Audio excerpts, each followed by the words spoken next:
Hi, everybody. This is Still Rose's podcast. This podcast has been created for women by women to elevate women's voices. I hope my audio is coming through okay. I am recording from the car. I had to start my day incredibly early today, and I'm going to talk about that in a second. Especially by myself, because to be quite honest, I am never by myself ever. So it's almost nice to have like the silence and like aloneness with my thoughts.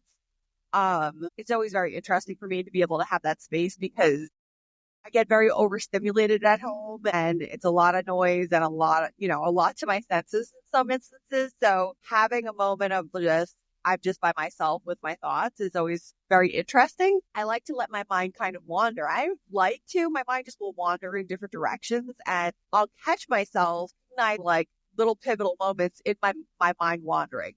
So if it wanders to, like, for example, this morning, I always refer to you guys and tell you like, recommend to you to listen to Kathy Heller's podcast, Abundant Ever After. So I always will go to her podcast first when I hop in the car because I want to hear, an episode or whatever. Every time I reach out to her podcast to look at an episode or listen to an episode, I always land on exactly the episode that I needed to hear in the moment. So I accessed an episode today and sure enough, right in that moment, I was able to hear an episode that delivered a message to me that I needed to hear. So it's one of those things. So I always really strongly recommend to you guys, if you haven't discovered Kathy yet, discovering her changed my entire life. And I will be a broken record about this every opportunity I have. And that's why you hear me say it so much. Seek out her material, seek out her monthly meditation memberships, look at her book. I mean, you can't go wrong here. And again, like if you are feeling like there's something a little bit more for you, I'm telling you, she'll help you unlock it. Like guaranteed, you will be unlocked. And if she doesn't help you fully unlock, she will at least set you on a path of discovery because she talks about so many resources that she used to help herself unlock and like everything that she does. She recommends things all the time. I can't say enough about that. So I wanted to plug that. Now, the other thing that I was rattling around in my head for the first hour and a half that I've been on the road today was, why am I on the road today?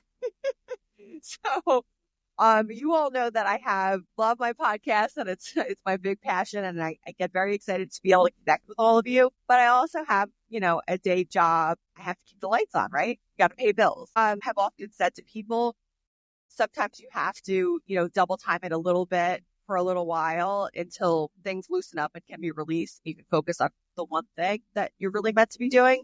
This is my double timing error. It is what it is. I don't find it overwhelming all the time, only in some instances. I don't want to lie to you guys. There are some instances where I'm like, what are you doing? Just lean into your career. This is what you train for. This is your expertise. Like, why are you trying to do something else? Why are you trying to do the extra? And I do the extra because when I don't do the extra is the podcast. I can't even refer to it as the extra because when I'm not engaging with this podcast and when I'm not recording and using my voice, it feels like a hole starts to open up inside of me. It feels like a hole opens up inside of me. And it always really makes me uncomfortable and starts to bother me when that happens.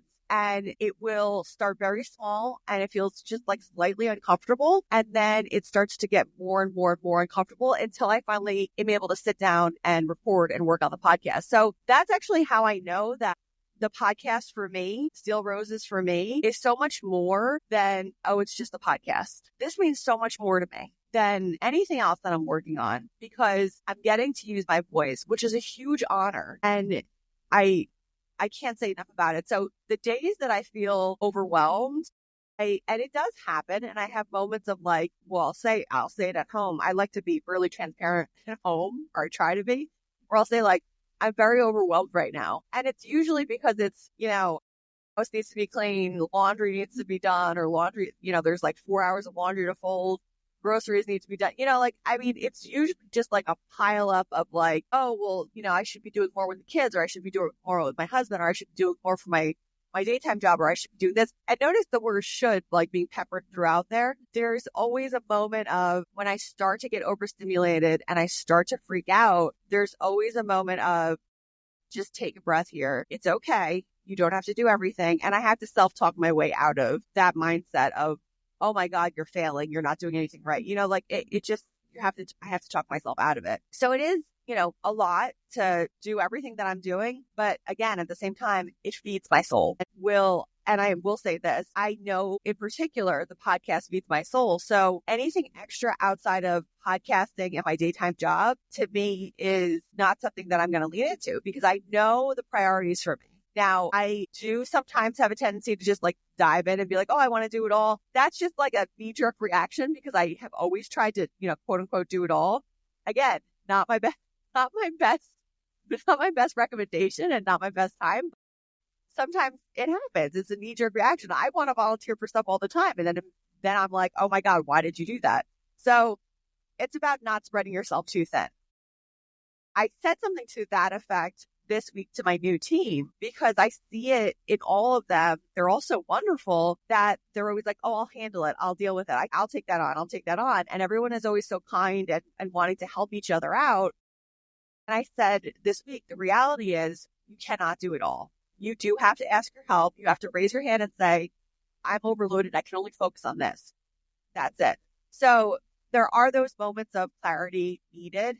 And once you get a hold of that and you're able to really fine tune your feet and like what you're focusing on, you're going to be unstoppable. You're going to be able to do so much more and you're going to be feeling so much more fulfilled that it'll open up more and more for you. Now, back to something I said earlier. Why am I on the road at this time? It is currently 5:00 in the morning. I don't know if you can, you know what? It's probably best that I'm recording at this point because if I get to my destination and I haven't spoken yet, I'm going to sound like I rolled out of bed. So it's good that I'm warming up my vocal cords right now. So why am I on the road at 5 a.m.? Well, as you all know, I have my profession daytime job and then I have my profession podcast. So profession daytime job sometimes requires me to travel. Now, I was able to dodge travel, and I mean that because I try to dodge travel all the time. I was able to dodge travel for a really long time because of COVID, and, my kids were little, and it was something I was able to sort of avoid. But it is something that, my job often entails. There's a few challenges in that for me. Now, I know a lot of women that their jobs require travel, and they have no issue with it, and they have people that they tap into to watch their kids overnight so that they can leave and that their husbands can leave. This is not my scenario. And I feel that I've pressed myself into the scenario that I'm in. So I really don't have anyone to blame but myself here because this is one of the areas where I don't want to say failed, but I do want to say failed because I don't want to encourage what I'm about to say. This is an area where I think I have failed myself because as a mother, very much always want my family to feel like they're coming first. For a very long time, in order for me to do that, I would be working obscene hours and, putting myself in, again, like predicaments where I was like working obscene hours, doing crazy things like, 12-hour days and 15-hour days and whatnot, because I'm trying to maintain almost, I guess, the illusion that I'm focused on 100% here and with you in, whatever hours I have with my family. Have learned quite a bit as I've gotten older in how to set boundaries and not take on as much, just like kind of what I was talking about. But the reality of it is that my profession, because I also love that, it does take time away a little bit. So in order for me to try to mitigate the impact of my profession on my kids and my husband, I end up having to put myself in situations where, well, I know at some point I'm probably going to have to do an overnight or I'm going to have to get on a plane and leave somewhere and whatnot. So as much as I can, I try to avoid it. This is one of those scenarios where I need to travel. I could have made it easier on myself and made it an overnight. Now, that would have 100% made things easier for me. I could have probably been less stressed out. I could have probably, gotten more sleep. Not probably, I would have gotten more sleep. There would have been an easier path there could have been an easier path had I chosen it. But instead, I put myself in a scenario where I am trying to be a full-time mom and a full-time professional at the same time, which is damn near impossible. Now, that required me to get on the road and be driving at about 3:30 in the morning. I made this choice because I wanted to be able to put my kids to bed last night, and I wanted to be able to sleep next to my husband. And I wanted to try to lessen the blow of mommy not being there in the morning or in the afternoon or even in the evening tonight. I don't even know if I'll be back in time for bedtime. Probably not. I was trying to lessen that blow for my children. And even in doing that, when I told them I had to be away for the day, the tears and the stress, and I saw it on them, their little faces, that they're worried and they're concerned because mommy's always there. Mommy does so much. They're like, who's going to pack the snacks? Who's going to do this? Like, we don't know, mommy's always here. So I was trying to lessen that blow a little bit. Now, I will also share this with you. There's part of me that is excited that I'm not going to be there today because I really need my kids and my husband to stand on their own. And I to have them break that thought of, well, mommy will take care of everything, because I do. And I know for me personally, I sometimes think of that as a failing because I don't want them to be so heavily reliant on me that, again, when I have to do something like this and I'm traveling, that everyone freaks out and it's like an issue, So there's a large part of me that's like happy that I have this little small trip that I have to take because it's allowing me to put a little bit of space in there. And the next trip will probably end up being an overnight. And that way, maybe they'll see this wasn't so bad. You guys can handle things without me. It's not that big of a deal.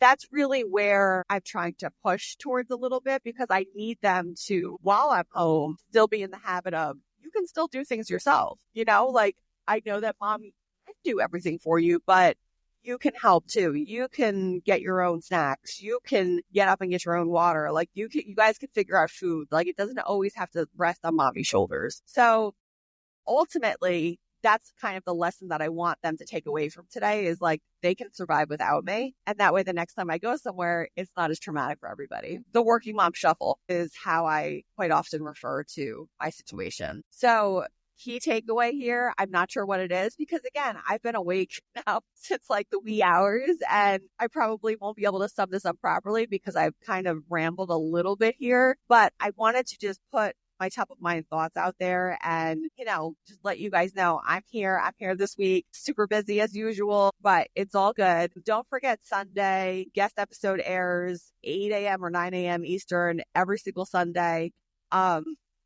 This winter spring series is very interesting. We have a very unique, lovely set of guests. Everybody's been very kind and gracious with me with my new schedule, which has been very nice. So continue to listen. I really appreciate all of you. And I hope that you enjoyed this episode, even though I was a little bit all over the place. Thank you for being with me on this journey. Take care, and I will catch you on the next one.